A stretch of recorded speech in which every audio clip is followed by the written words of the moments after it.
Hello, St. Columba's family. I'm David Griswold. One of the joys of serving as deacon is that I usually get to speak the next to the last words of our Sunday service. The church calls deacons to help encourage and support the congregation as we take the inspiration of Sunday into the world on Monday to help spread the love and justice of God wherever we are all week long. Our worship ends with parting words such as, "Let us go forth into the world to live God's love." We went forth from the church building 3 Sundays ago, and it could be weeks before we go back to experience again the joy of worshiping together in person. And we're finding it harder and harder to go forth into the world to love and serve God because right now going out into the world is risky. I pray that the inconvenience, anxiety, and loss of income brought about by the pandemic for many will be temporary. But it's important to remember that for some of our neighbors, risk and anxiety are not a temporary interruption, but a way of life. Our neighbors who live without secure sources of food and shelter have no way to stock up and no place to hunker down like most do. Those who live alone, some without access to the internet, experience every day the sense of isolation and limited freedom that for most of us now is a temporary challenge. Homeless neighbors who look to St. Columba's for signs of God's hospitality rely on our water ministry for hot lunchtime meals.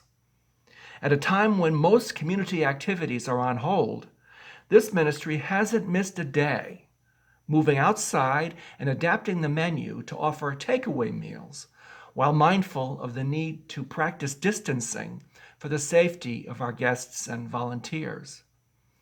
It is a great gift to observe this work. I'm gaining deeper appreciation for the grace, resilience, and open-heartedness of our guests, and I'm humbled and filled with admiration for the generosity, commitment, and compassion of our volunteers who shop, prepare, and serve food. And what a blessing to have staff who are dedicated to keeping this program open at a time when the building is closed. We don't know how long there will be enough volunteers to meet the ongoing need. But regardless of how long the water ministry stays open or how directly we can participate, the Spirit is stirring with signs that living God's love is more than just a slogan at St. Columba's in a variety of ways. I pray that even in this unsettling time, all of us can discover ways to reach out to make God's presence known and felt by others.